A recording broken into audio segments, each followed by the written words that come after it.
Welcome back, everybody. So in this video, I basically have 24 hours to do a complete suspension on my Mustang. Because I'm an idiot, I decided that I was gonna do this the day before I'm going to the muffler shop to get the exhaust done. So at 8 a.m. tomorrow, it all has to be done.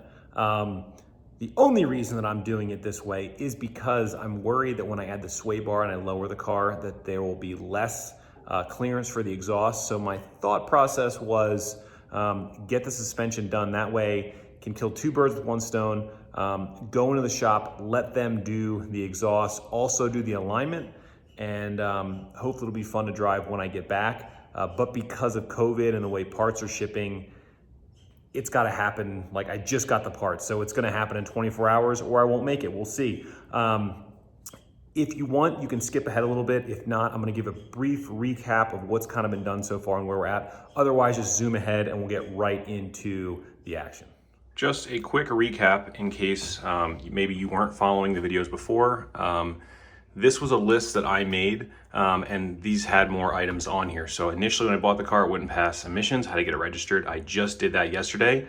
So this is all done. This is super exciting because I had a whole list of things everywhere that needed to be completed, but we're getting down to the wire, which is cool. So emissions registration, that's complete. Catted X pipe, that was installed.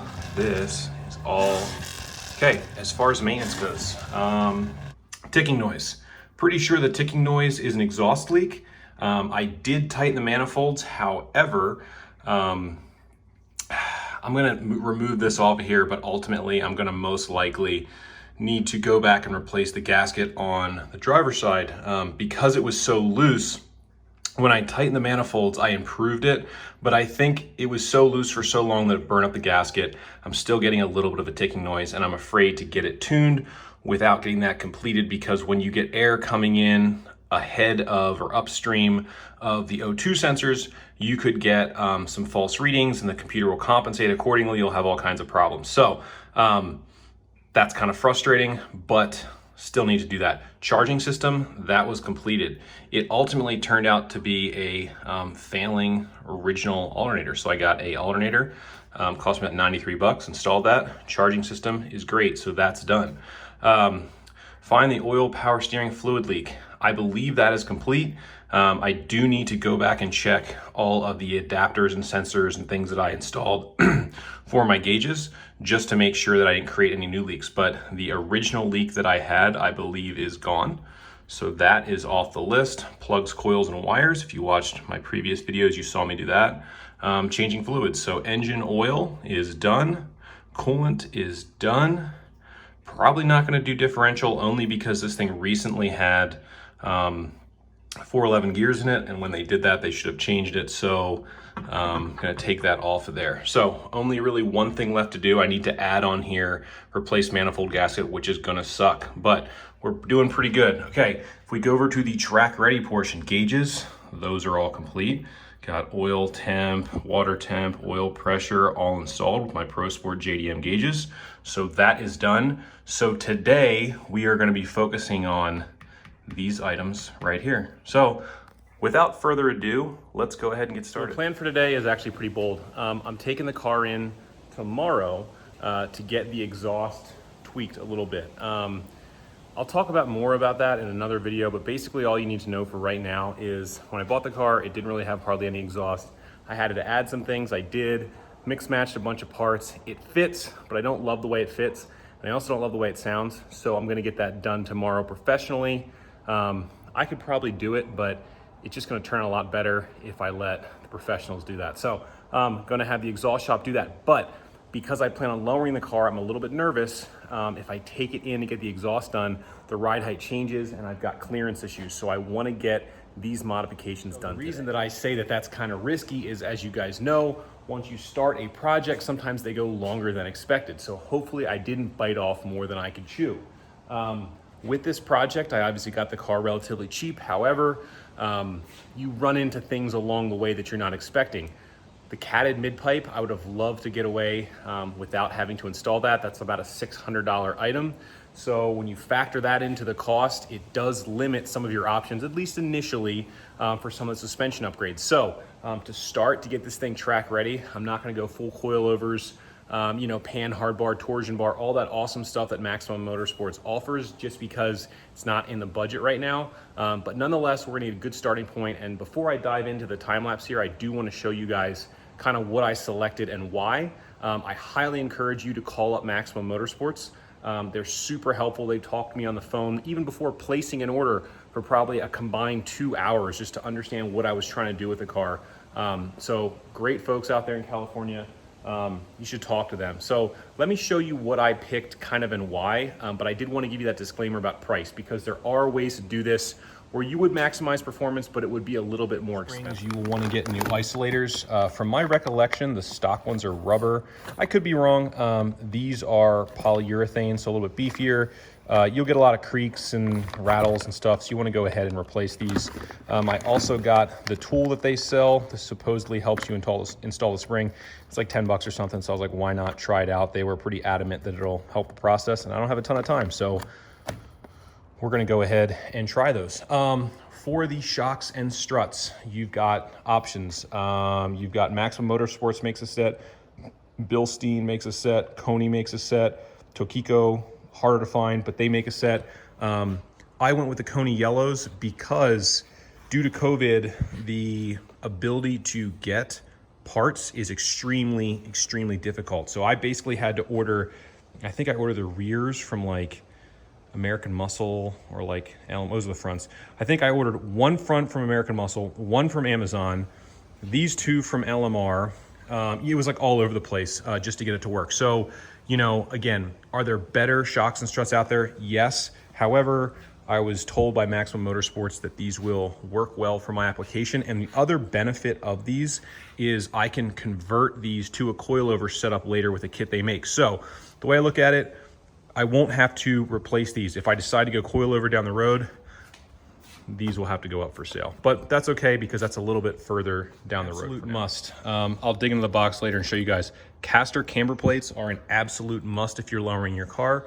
I found this out the hard way with the 2013. When you lower it, you will change the toe, you will change the caster, the camber, and I can tell you that toe and camber, especially toe, will ruin a set of tires. So if you do not realign these after you drop them, you will scrub your tires and you will need new fronts for sure. So do not skimp on that. The other item right here, Eibach.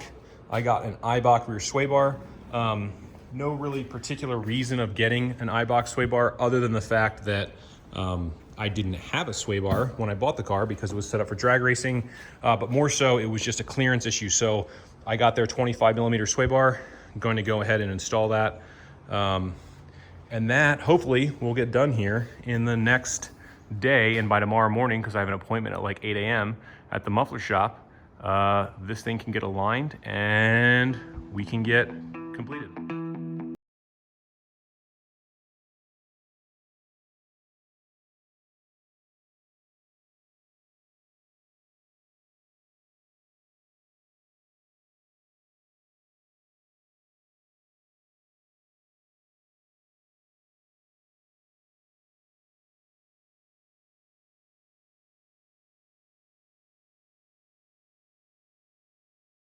Wondering what I was doing farting around back there in the trunk for so long. These are the brackets that held the nitrous bottle that was on the car, so I wanted to get those out, and this was a good time. Something cool I want to show you real quick. So this car has the Eibach drag springs on it, which have an inflatable airbag on the passenger side, and previous owner did a kind of neat job. So it's the old nitrous line, disregard that. But this line right here, not stock, runs up. He's got it running into the gas cap filler. Pretty trick up there. Basically, you could inflate or deflate this bag so that on launching, when the car torqued one way or the other, you could level it out. So hopefully I can find a new home for those guys. Gonna sell them. All right, let's get back to it. I've got a little bit more involved disassembly because I got to pull out the airbag. He had it routed up into the gas door. So I got that out. Then I went ahead and hit the tops. You got to remove all the covering on the inside of your trunk. Be careful not to break anything. You probably will. Hit those with some some PB Blaster WD-40, get in there with a stubby little impact, and then knock those off right there. This is what came out actually in pretty decent shape. I may throw this on here just as like a safety, just a couple threads, you know, just in case. And I'm gonna hit this one just to break it loose, but not to. All right, so now you're gonna wanna go back underneath the car. From what I've read, you're gonna want to give yourself some clearance, and it won't hurt to undo this, just so when you drop this one side down, you've got more room. So let's go ahead and do that.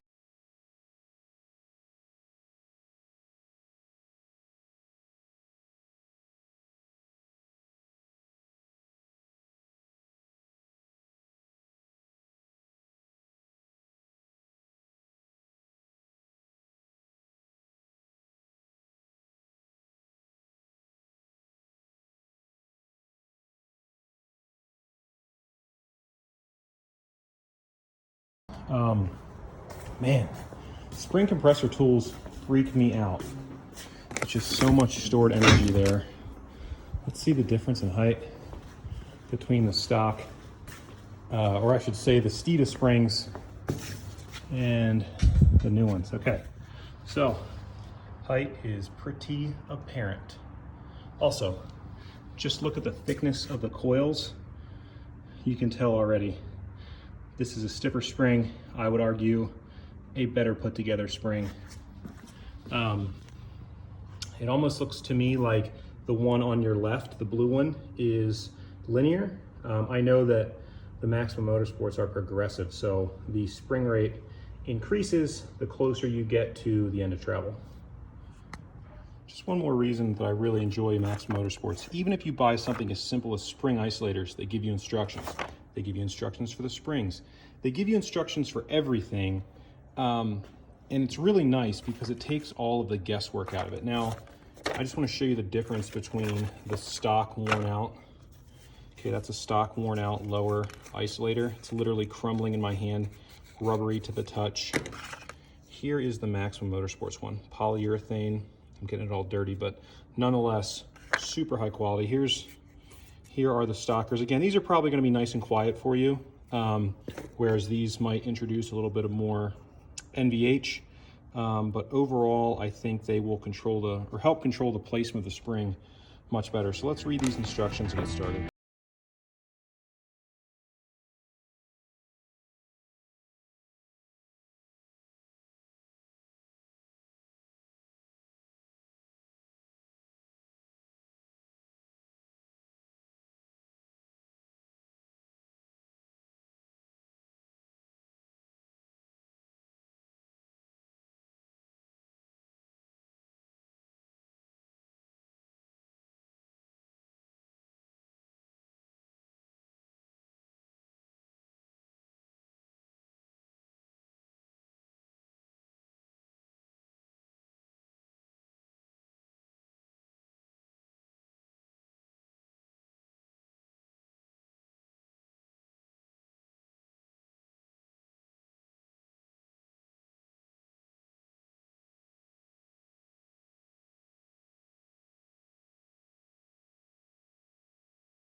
Okay, so to start, there's roughly 2 1/4 turns to get them all the way from, you know, fully soft to fully hard.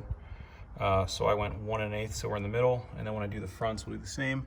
Just use a little marker here, and you can adjust them. I did put a little bit of preload on the suspension, and I may come back and play with this after I get it, you know, all fully situated. So they really do think of everything.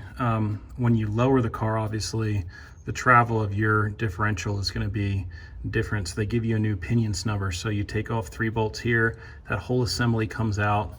You replace this rubber piece with a new one, and that allows more travel here, so you don't automatically bump your bump stop here when you go over bumps and stuff like that. The instructions are really good. You should follow them. If you just watch videos online, I think you're gonna miss some stuff. But I've got the rear shocks, I've got the sway bar, I've got the springs, the isolator, the pinion snubber, everything's in there. It's loaded on the rear suspension. I've loosened the front lug nuts. I'm gonna jack that up and then go ahead and start working on the front. Front will be a little more tricky because of the caster camber plates, but I won't have the sway bar install to do. That went pretty simple though. Here's my tip. So if you're doing this at home and you watch a video online, chances are they're just gonna tell you to get the stuff in there and put it back together. Maximum Motorsports is very adamant about if you have rubber bushings. So if you have like a stock upper and lower control arm with rubber bushings, when you drastically change the ride height and they were already tightened or should have been tightened to that stock ride height, it's gonna cause issues with the stock rubber bushings. They say if you've got Delrin or Poly or something like that, like an aftermarket control arm, maybe not so much, but mine are stock. So you wanna loosen everything. Basically everything's loose in the back right now. So the lower shock mount, upper and lower control arms, all that stuff's loose. The only thing that I tightened was the sway bar. And that's why I let the suspension droop and tighten it, because at that point you're just trying to make sure that they're at the same height. So, but you want to go, when you're done, get it at ride height. Ideally you'd have like a 4-post lift that you could drive on, like at a muffler shop or something like that.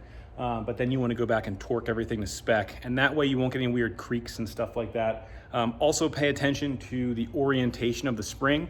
The end of the spring on the bottom should be facing, and this is both on the driver and passenger side, towards the driver's side. So don't think because you're on one side it's the opposite on the other. It's not. So read the instructions. Yeah, so I'm gonna set up the camera and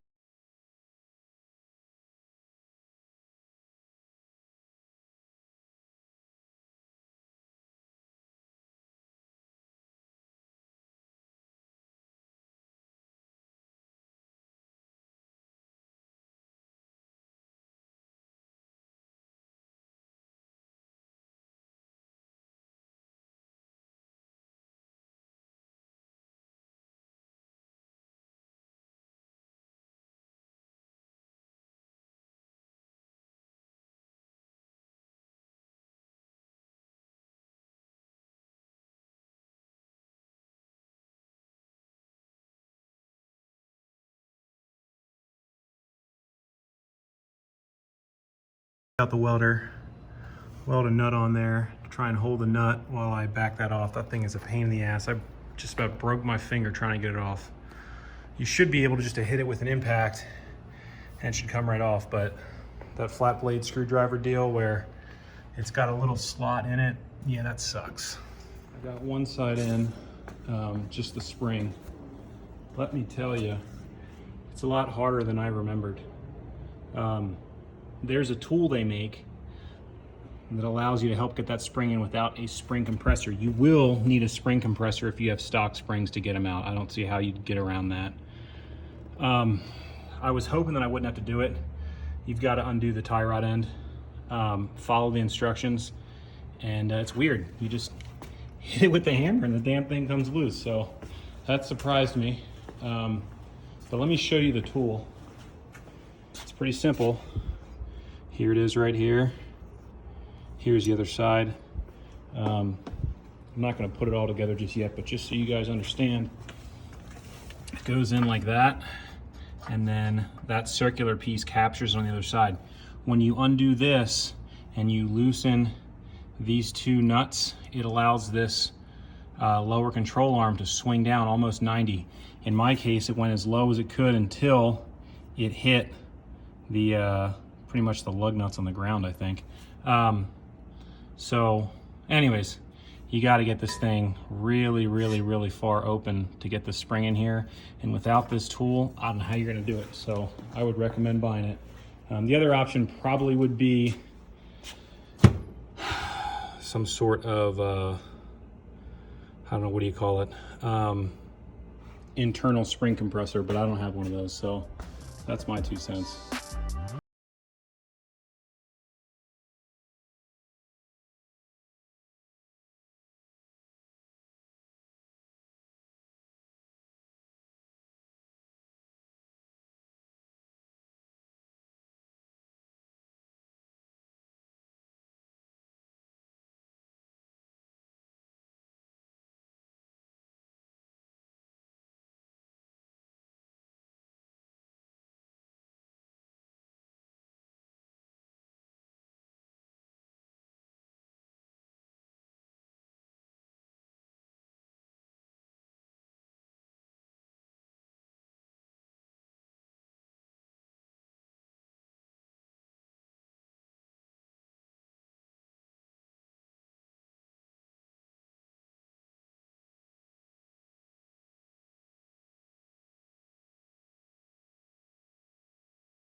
Wow, that was tough. Okay, so I got done last night around 12:45, 1 a.m. Went to sleep, woke up today at 7. My head's pounding right now. The car has been dropped off. It made it there, so that's good. We'll see if it gets done today. Basically, they're gonna do the alignment, they're gonna do the exhaust, the SLP loudmouths. I could not torque for the life of me the stock front lower control arms. They're 148 foot-pounds. Try doing that on jack stands when the car is at ride height. Good luck, guys. Even if you're strong enough to do it, you don't have the space. So couldn't do that, so I'm gonna have them torque those as well. Otherwise, everything went pretty good. So yeah, I will have another video. Sorry, I don't have any pictures of it, of how it sits and all that stuff. But when I get it back, I will show you. Pretty much this whole entire video that you're watching was filmed starting yesterday through last night, early this morning, and edited this morning. So pretty quick turnaround time. I really hope you guys enjoy the comment. Do not forget to like and subscribe. I appreciate all your feedback. See you next time.